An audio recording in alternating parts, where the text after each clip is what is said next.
Welcome to the Man of Recaps. This is The Walking Dead Seasons 1 through 10, leading up to the 11th and final season. That's right, the first part of The Walking Dead's final season is almost here, and it looks like it's going to be epic. If you've ever been a fan of the show, now is the time to get back into it. So get caught up with this recap, then sign up for AMC+. Click the link in the description to start your free trial and join in for the beginning of the end of The Walking Dead. Now on to the recap. Meet Rick Grimes. He's a cop down in Georgia who one day gets shot in the line of duty and winds up in a coma. When he wakes up, civilization has collapsed and the dead are a-walkin'. Yes, he slept right through the zombie apocalypse. He goes home to find his family. Instead, he meets Morgan Jones, a nice guy who gives him the rules on how zombies work. If you get bit, you turn into one. Headshots are the only way to take them out for good. They are attracted to noise though, so avoid guns when possible. And most importantly, they never actually say zombie in this show. Every group has a different name for them, but our group mostly calls them walkers. So Rick says, cool, thanks man, maybe I'll catch you later. And now Rick's on a mission to find his family, riding a horse into the ruins of Atlanta. Epic shot. Turns out though, major cities are not where you want to be because densely populated areas are now densely packed with zombies. Luckily, Rick's saved by a friendly guy, Glenn, who introduces him to our Season 1 OGs. There's Andrea, T-Dog, and Merle, who's a real a-hole, picks a fight with T-Dog, but Sheriff Rick's here to lay down the law, handcuffs him to the roof to cool off. But now the group is trapped, so they come up with the disgusting plan to rub zombie guts all over themselves. Yes, if you smell like the dead, the zombies kind of ignore you. More on this later. Then as the group's leaving, T-Dog accidentally drops the handcuff key down the drain. Sorry man, you suck anyway. Merle's abandoned on the roof. This group has a nice campsite outside the city, and wouldn't you know it, Rick's family is here. He's reunited with his wife Lori and his son Carl, aka Coral. His best friend and partner Shane is here too, but while they thought Rick was dead, he and Lori started getting it on. Now that Rick's back though, Lori puts an end to that real quick. In this group is old man Dale, who owns the RV and mostly stands on top of it keeping watch. Then there's Carol, the meek little housewife who has an abusive husband. And there's Daryl, Merle's hot-headed younger brother, who's a real cool hunter type with a crossbow. He is not happy they left his brother handcuffed to the roof, but when they go down to rescue him, he's already gone. Oh, he found a saw and cut his hand off to escape. One night at camp, a bunch of zombies get in and eat all the background characters, including Andrea's sister Amy, who comes back as a zombie, and oh, it's traumatizing. Andrea's gotta put her down. Carol's abusive husband, though, not sad, good riddance. So with the camp not safe anymore, the group hits the road. They go to the Center for Disease Control, hoping it's still up and running, looking for a cure. Unfortunately, it's not. There's only one scientist left alive. They never even got close to a cure, and the group showed up just in time. This place is about to self-destruct. So our group gets out of there, boom, and they leave the CDC a smoking ruin. In Season 2, our group hits a traffic jam, and a whole herd of zombies are coming. They hide under the cars, but Carol's daughter Sophia gets spotted and has to run away, and they can't find her. They do find a deer, but oh, what? Carl gets shot? Carl! Yeah, it was a random hunting accident from this guy who lived nearby on Hershel's farm. Conveniently, Hershel is a doctor. Well, a veterinarian, but close enough. To save Carl, he needs more meds though, so Shane and this guy go on a run to get him. But on the way back, they're swarmed. They're not gonna make it, so Shane's like, sorry guy, I picked Carl over you. Shoots him in the leg, uses him as zombie bait to get away. Hardcore, Shane. Then Shane shaves his head to reflect his new hardcore persona. So Carl survives. Rick gives him his sheriff's hat, which he never takes off for the rest of the series. Sophia's still missing though, so the search continues. And it's Daryl who's the MVP here with his survivalist tracking skills. And we get to see his softer side here. He really bonds with the grieving mother Carol. These two become best friends. Hershel has a daughter, Maggie, who goes on a run to town with Glenn. He finds the last box of condoms, and Maggie's like, well, it's the apocalypse, why not? But these two fall in love and are together the rest of the series. Then there's a problem when Hershel's barn is full of zombies. Yeah, he doesn't admit they're dead. He thinks they're sick and will one day be cured. Shane is like, oh hell no, and leads the group on a zombie barn massacre. And turns out zombie Sophia has been in there the whole time. Oh, it's tragic. Rick and Shane argue over this, but Shane's like, Rick, you're too soft for this world. There's no good and bad anymore. The right decision's the one that keeps us alive. Meanwhile, Lori finds out she's pregnant, so she tells Rick about her and Shane, which was fair. They thought he was dead. But Shane's not letting it go. Lori can't take 2 steps this season without Shane coming onto her. In fact, back at the CDC, Shane got drunk and stepped way over the line. So these best friends continue to butt heads. One day, they meet some strangers who teach them the lesson. You can't trust anyone in the zombie apocalypse. Long story short, they end up with a prisoner and the group takes a vote on what to do with him. Dale's the only one who's like, we can't kill this guy. We gotta be good people. Unfortunately, that night a zombie gets in and bites Dale. Oh, R.I.P. Dale. But now Rick decides to let this guy live and Shane doesn't approve. He takes him out to the woods and kills him, then roughs his face up, says the prisoner escaped. So they go out searching for him and Shane leads Rick to a deserted meadow. Yeah, he's gonna kill him. It's like, Rick, you're too soft. You can't keep your family safe, so I'm gonna do it for you. But maybe Rick's not too soft because, oh, sneaky knife stabs his former best friend. R.I.P. Shane. But Shane doesn't stay dead. What? How's that possible? He wasn't bit. Turns out there's a secret Rick learned back at the CDC that he finally shares with the group. Everyone is infected. The bite just gives you a fever that kills you, but no matter how you die, everyone comes back. That same night, a zombie herd shows up, eats the rest of the background characters, and our group leaves the farm a smoking ruin. Everyone's arguing about what to do next, but Rick's in no mood. He's like, look, this ain't a democracy anymore. It's a Ricktatorship. So in Season 3, the group's on the road. They're really roughing it, eating dog food. But soon they hit the jackpot when they find a prison with real tall fences that once kept prisoners in. Now it'll keep the zombies out. First, they have to clear here, all the walkers already inside, and our groups become expert zombie killers now. But there's always danger. Hershel gets bit on the leg, and Rick has to amputate, hoping to stop the infection, which luckily works. So life at the prison's good for a while, but zombies always get in. And no one gets T-Dog, R.I.P. T-Dog. And wouldn't you know it, the baby's coming right now. Maggie's got to do an emergency C-section. Baby Judith is okay, but Lori dies, R.I.P. Lori. And young Carl has to shoot his mom in the head before she turns. Oh, it's traumatizing. No, Coral. Rick's traumatized too. He spends a few episodes hallucinating Lori and is generally unhinged. Meanwhile, Andrea got separated from the group back at the farm. She gets saved though by someone with a katana and zombies chained to them. What? This is Michonne, the katana-wielding badass. Her walker bodyguards act as camouflage, similar to the Guts trick, and since she cut out their mouths, they can't bite her. One day they're too noisy though. She has to kill them, but it doesn't help. They're still found by Merle. Yes, he survived and now has an awesome knife hand. He takes them to the town of Woodbury, a huge successful survivors community because they built big walls and seems like an amazing happy place. It's led by a handsome charismatic man they call the governor. He's like, hey, you guys are welcome to stay, and Andrea's like, yeah, of course. In fact, these two start hooking up, but Michonne doesn't trust this guy, decides to go off on her own. Of course she was right, he is a bad dude, and immediately sends Merle to go kill her. Instead, Merle finds Maggie and Glenn. It's like, hey man, sorry about the handcuff roof thing, but he takes them prisoner, and instead of the friendly welcome Andrea got, he gives them the decidedly unfriendly welcome. Michonne finds the prison, fills the group in, they go for a rescue mission, where Michonne finds another of the governor's secrets. He's got a zombie daughter. Yeah, he refuses to accept she's really gone. It's like, don't hurt her, but she's like, man, this a zombie, and oh, katana! This pushes him over the edge. She's full crazy now, and in their ensuing fight, Michonne,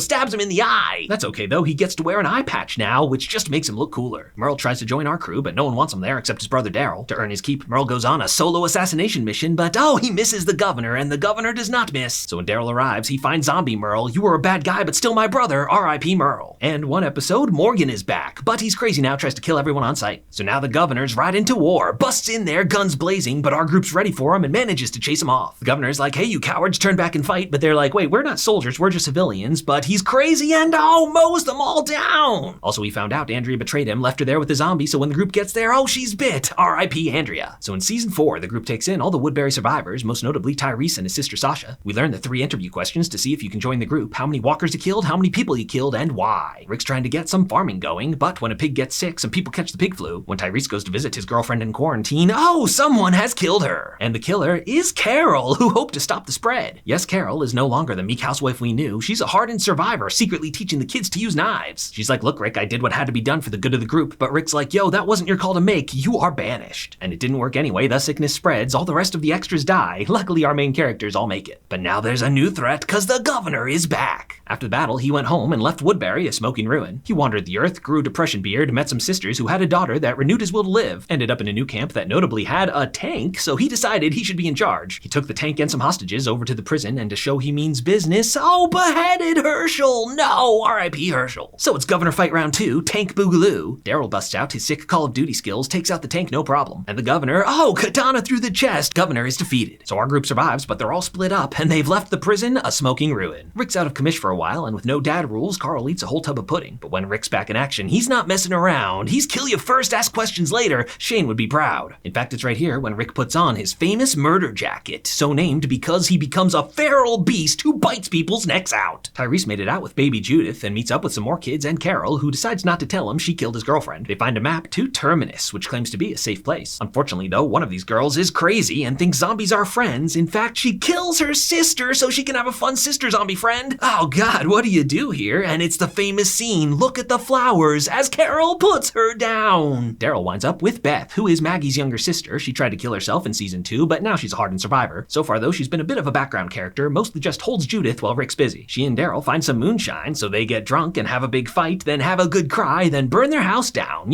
as you do. They get separated though when Beth is abducted by a random car, more on that later. Maggie and Glenn got separated too. By the way, last season he stole an engagement ring from a zombie and proposed, cute. She's off looking for him, but turns out Glenn was still at the prison. There he finds Tara, one of the sisters the governor befriended. She's the snarky one. They work together to escape and soon find a new group. Abraham's a funny badmouth military guy. Rosita's his cool sexy girlfriend. Eugene, apparently, is a top scientist who Abraham's taken to DC to help cure the zombie apocalypse. But it's like, really? The guy with the mullet? Long story short, all our groups find maps to Terminus and reunite there. It's a happy, friendly place. Here, have a burger. I promise we aren't cannibals. Turns out, though, they are cannibals, and our group's on the menu. So in season 5, things look bleak as our group's about to be butchered. But at the last second, boom, explosion. Yes, Carol and Tyrese were late to the party and quickly discerned the situation. So Carol goes full commando mode and single-handed lay bloom, blasts a hole in Terminus. That's just the distraction our group needed. They all escape and leave Terminus a smoking ruin. So our group's back on the road. Pretty soon they find a priest, Father Gabriel, who's got a nice secluded church with a bunch of canned food. Right then though, Terminus comes back for revenge, but our group takes them out immediately. Abraham tells the rest of the group about their mission, how Eugene's a top scientist, they have to get to DC and he can cure the zombie apocalypse. And it's like, wow, this is great. This must be the start of the main plot where our group saves the world. Our group splits up for now though because they have to go save Beth. Beth was brought to a hospital where doctors and cops are still playing dress up, but this place is also secretly devious and she's a prisoner here. Very long story short, they do a hostage exchange, but Beth's like, hey, you're evil, and stabs her, then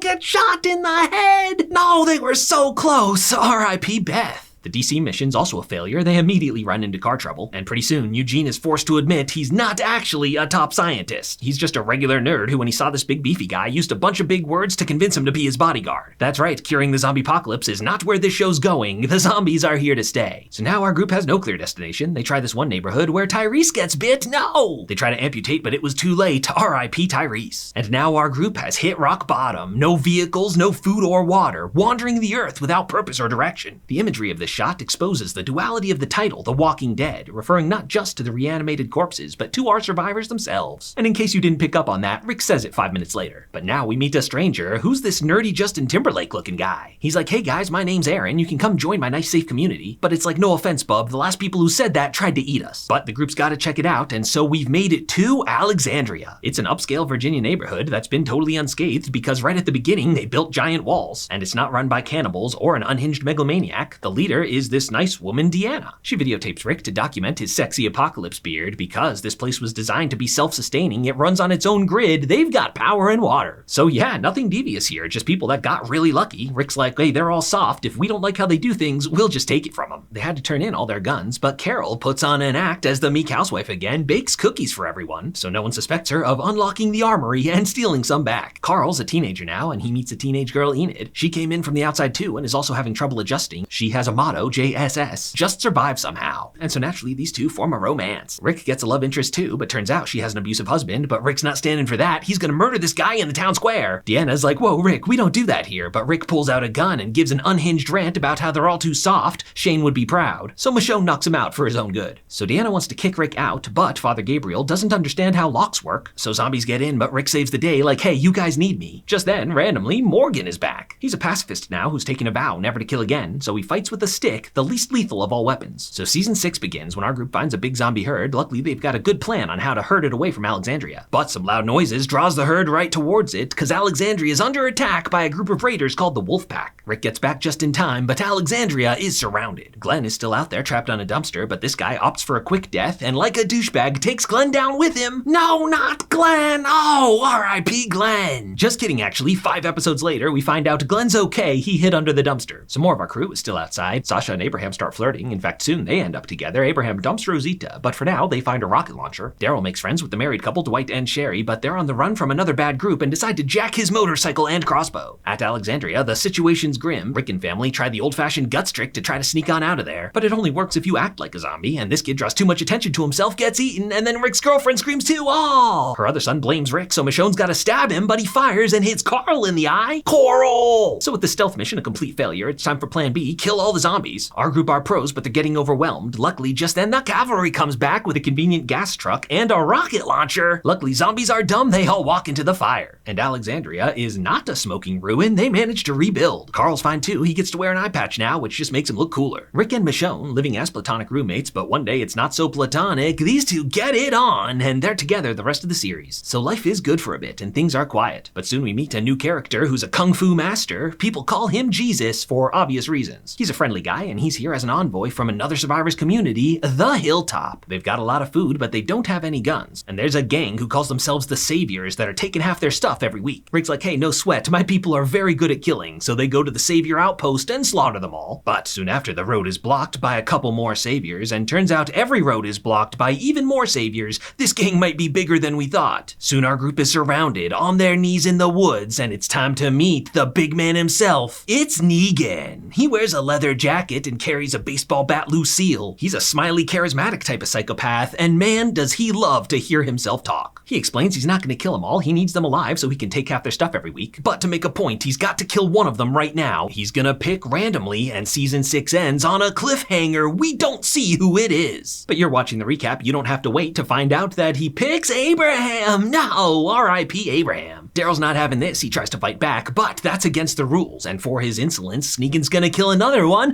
No, Glenn! No, not Glenn! He was the best of us, been around since episode 1, and his wife Maggie is pregnant! But Negan don't care, he kills him brutally. And so, in season 7, they spend the first half of the season at the mercy of Negan's whims. You never know if he's gonna cook you spaghetti or cut your guts out. But finally, Rick has had enough, it's time to fight back. The leader of Hilltop is this slimy politician Gregory, but the people of Hilltop find a new leader in Maggie. Yeah, she's been living there since she was pregnant and they had a doctor, and she's proven herself to be leadership material. But we'll need more allies for this fight, so it's time to meet the Kingdom. So named because their leader is the King, King Ezekiel, who's really committed to the character of a fantasy king. Jerry is his best friend and loyal bodyguard who's just having fun with it. His other bodyguard is Shiva, his pet tiger. Carol's like, what show am I on? Ezekiel's actually a normal chill dude though, he just used to do community theater and was a zookeeper. And he's got a crush on Carol, eventually these two get together. But the Kingdom is also under the thumb of the Saviors, and so long story short, Rick convinces him to join him. There's also Oceanside, a coastal community of all women because the Saviors killed all their men, so now they don't like strangers. Long story short, Tara befriends them, although they don't actually agree to help fight, our group kind of just takes their guns. Then there's the Trash People, a bunch of goths who live in the dump and have very quickly developed their own strange culture, but Rick eventually convinces them to join too. Now the Savior home base is a big scary industrial building called the Sanctuary. Daryl is a prisoner there for a while, and soon Negan takes Eugene too. Earlier he found out that Eugene's a smarty pants who knows how to manufacture bullets. He wants Eugene to make bullets for him, but ideally not as a prisoner, as a full-blown member of Negan's gang with all the rights and privileges that entails. When Eugene sees the price of disloyalty, he's like, yup, Negan, I'm in all the way, and he starts to really enjoy his position of power as chief engineer. Another of Negan's top lieutenants is Dwight, the guy who stole Daryl's motorcycle and crossbow. Apparently Negan caught them and forced Jerry to become one of his wives, and ex-boyfriends of Negan's wives get hot iron to the face, so that's what happened to Dwight. Obviously, Dwight hates Negan, but he's been broken, there's nothing left in him but obedience. But one day Sherry escapes, so Dwight goes back to their home, but she's left him a note, I didn't know if you turned me back into Negan, so I'm not here. And it's tragic, cause he wasn't gonna, he brought beer and pretzels like they always said they would. So after this, Dwight finds our crew like, hey, Negan's gotta go down, I'll be your man on the inside. So soon Negan rolls up in force to punish their disobedience. Sasha was captured earlier, so he threatens to execute her, but whoa, she's already dead. Yeah, she pleaded to Eugene for help, but the help he gave her was a suicide pill. But she figured, what the heck, I'll turn myself into a weapon, and oh, she almost gets Negan. R.I.P. Sasha. But now Rick has the Trash People on his side, but oh, they double cross him. Negan made him a better offer. And so once again, Rick is on his knees, and to teach him a lesson this time, Negan's gonna kill Carl. But oh, tiger attack! Yes, Hilltop and the Kingdom arrive just in time. Chase Negan off for now. And now the Triple Alliance is ready for all-out war. So in season 8, it's zombie-apocalypse warfare time, which sometimes involves just wasting a lot of bullets. But there's other cool stuff like armored cars and using zombie herds against your enemies. It's kind of a convoluted season, a lot of back and forth, but the most noteworthy things, the King's tiger dies, Shiva! Father Gabriel loses sight in one eye, and Morgan gives up on his no-killing vow. He starts killing everyone again.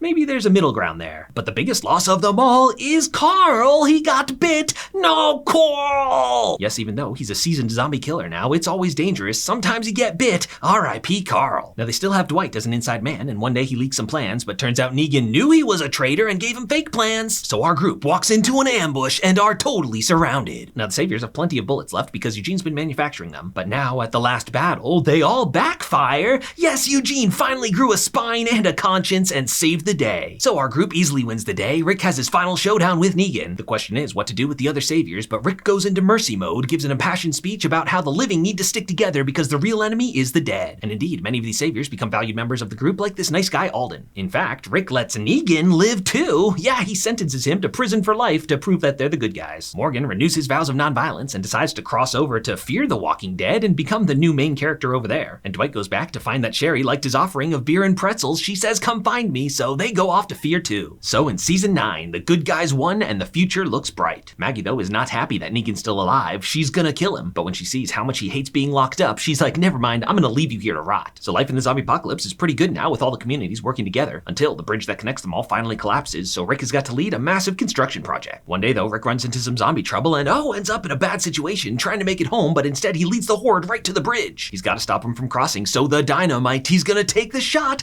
Oh, Rick Grimes, boom! Blows the bridge and himself up. Oh, the ultimate sacrifice to save the communities. Miraculously, though, Rick survives, and in fact, he's found just then by the leader of the trash people, Jadis. There's been a whole mystery with her. She's in communication with some super group that has helicopters. In Fear the Walking Dead and The World Beyond, we learn a little bit about this group, the Civic Republic Military, the CRM. They're gonna give her a ride in exchange for a prisoner, so she's like, well, that was a freebie. So Rick Grimes, our main character, flying off the show on a helicopter, off to a whole new series of adventures in, theoretically, his own spin-off movies. We immediately cut to a whole new group of characters having some zombie trouble when they're saved by a little girl with Rick and Carl's sheriff's hat. Yes, this is a grown-up Judith Grimes. We've had a time jump. Alexandria is still prospering. They have a windmill now, but they are not very friendly these days. They went through some bad stuff during the time jump. In fact, they've been out of contact with the other communities. Rick's bridge was never rebuilt. This new group is Magna, the hot-headed one, Yumiko, the cool level-headed one. Incidentally, these two are dating. There's also Connie, who's deaf, and her sister Kelly, and Luke, the funny music nerd. They quickly prove themselves to be capable survivors, and yeah, they're fighting with slingshots and bow and arrows. Eugene's bullet factory didn't work out, I guess, and now a decade after the start of the zombie apocalypse, there's no ammo left. There's also no gas left. We don't do cars anymore. We're riding horses. Over at the kingdom, Carol has grown out long hair and is officially married to King Ezekiel. They adopted this kid Henry, who's been training in Morgan's way of the stick, but the kingdom is starting to fall apart. Ezekiel's trying to organize an inter-community fair to bring everyone back together. So Carol and Henry go on an adventure, and their first stop is the old hermit of the woods, Obi-Wan Daryl Kenobi. He never stopped looking for Rick Grimes. He's been living out here by himself this whole time. Well, not totally by himself, because he has a dog now named Dog. Eventually, we get a flashback to see how they met. He belonged to a woman, Leah, and she and Daryl fell in love. But one day, she too disappeared without a trace. Maybe that'll come up later. Now the Hilltop is also thriving, but Maggie's not the leader anymore. In fact, she left the show. She met a woman named Georgie, who's apparently an expert on medieval technologies and drives around the country teaching people how to build windmills and stuff. Maggie was like, hey, I could use a change of scenery. I'm coming with you. And Big Bad Negan is not very scary anymore. He's befriended young Judith Grimes and is just the funny man that lives under the stairs. But in 6 years, no one taught Father Gabriel how to lock a gate, and so one day, the Negan is freegan. He goes on a bit of a walkabout, but realizes there's nothing out here for him anymore. He just goes back to his cell. Later, during a blizzard, he risks his life to save Judith and Dog. Yes, Negan is trying for a redemption arc. Now, the main problem this season begins when Rosita and Eugene run into a zombie herd. But this is no normal herd because the zombies are whispering to each other. Smart, talking zombies. Are they evolving? What the butt? Our crew ends up cornered in a cemetery, and they are expert zombie slayers, but not when they dodge, then stab you with a knife. All these new walkers are terrifying. Turns out, though, they're not smart evolved walkers. They are just people who wear zombie masks. Yes, this group is called the Whisperers, and they've taken the guts trick to the extreme. They wear zombie faces and live among them full time. Luckily, they're a lot less scary when they don't have the element of surprise, and soon our group takes one prisoner, this young girl named Lydia. She's like, hey, please don't send me back. They are awful, especially their leader, my mother, Alpha. She's a cult leader-like figure who's been completely broken by the zombie apocalypse. And eventually we learn the Whisperers have no reasonable motivation. Their motto is, we are the end of the world. Alpha has completely rid herself of human emotions. In fact, she's abusive to her daughter to make her stronger. But Daryl's not going to stand for that. He's leading a rescue mission with Stick Boy Henry, who in a very quick time formed a romance with Lydia. So on the day of the inter-community fair, everyone's having a great time, including some Whisperers in disguise. They end up capturing a bunch of our group and reveal their true power. Alpha has a absolutely massive zombie horde that her people are controlling. She's like, look, if you guys cross into our territory, we'll unleash it on ya. And to mark the border of that territory,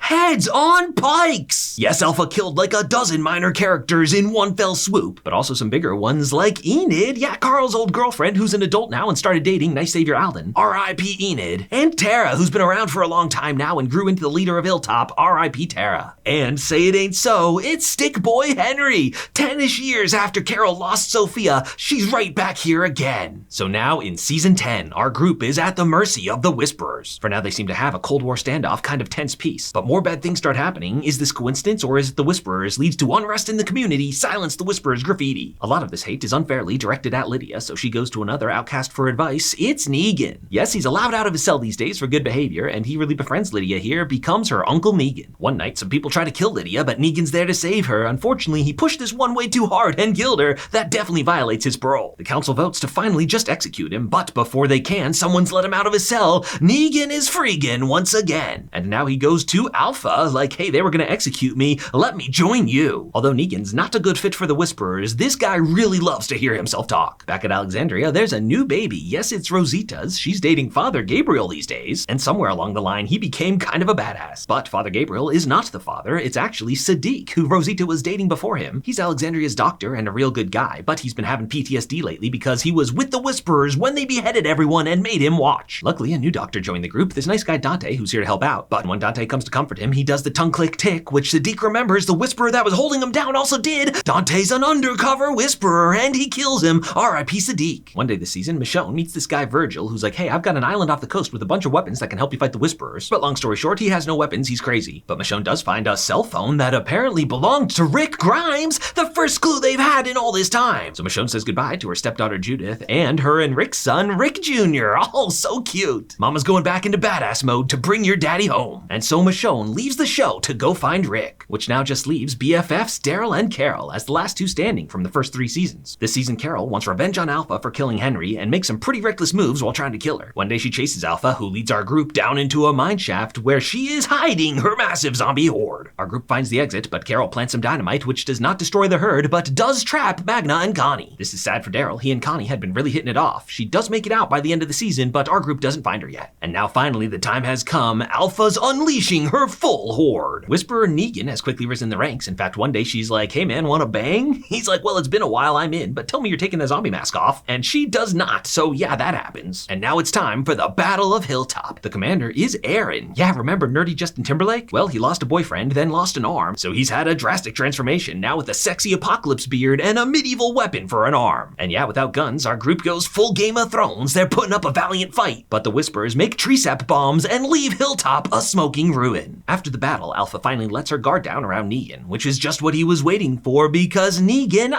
assassinates Alpha. Sorry girl, you're kinda hot, but you're too crazy. And he delivers her head to the person who let him out of his cell just for this purpose. It's Carol. Yeah, this was part of her long game to finally avenge Henry, and Negan was hoping to earn some points on his redemption arc so he can be an accepted part of the group. Anyone who was there will never fully forgive him, but at least they accept he's on their side for now. But Alpha had a right-hand man, this giant Beta, who is an absolute monster. So he rounds up the zombie horde and is coming for revenge. It's the Whisperers round 2, Beta Boogaloo. He goes into Alexandria with no resistance, our group evacuated to a more defensible location. Pretty soon he tracks them down, and so they make their final stand. Things look bleak, but some reinforcements arrive. Who's this crazy ninja guy in a mask? Turns out he's a new friend of Maggie. Yes, she's back on the show. So long story short, Daryl kills Beta, and they lead the horde off a cliff. The Whisperers are defeated. But life goes on, there's always new problems. Eugene had been reaching out on the radio looking for other communities, and one day someone answers, and it sounds like a hot girl. Yeah, Eugene has a new radio girlfriend, Stephanie, and they make plans to meet up. So he recruits a few chaperones into the booty call crew. Along the way, they meet a zany new character, Princess, who is a little bit crazy, but very nice and friendly. But Eugene's lady love does not arrive. Instead, our group's ambushed by a bunch of stormtroopers. What? They're taken prisoner by this advanced new group. Maggie has some troubles of her own. She's on the run from a group called the Reapers. And when she sees that Negan is out of his cell, she is not happy about that, because of course he killed her husband Glenn. But Negan these days seems to regret all the bad things he did. He wants to be a good guy. And so, what new threats will our survivors face in season 11? How will this journey come to an end? Find out on the epic final season of The Walking Dead. And the best way to watch this new season of The Walking Dead is on AMC+. Season 11 begins on August 22nd, but the first episode is dropping a week early on AMC+ only, August 15th. Then watch each new episode of the intense final season 3 days ahead of the Sunday airtime on Thursday. Be part of the early crew who's right on the cutting edge of The Walking Dead content. Stream it from any device, ad-free, you know the drill. This is the best way to watch, so go ahead and click my link in the description to start your free trial of AMC+ now, and join in for the beginning of the end, the final season of The Walking Dead.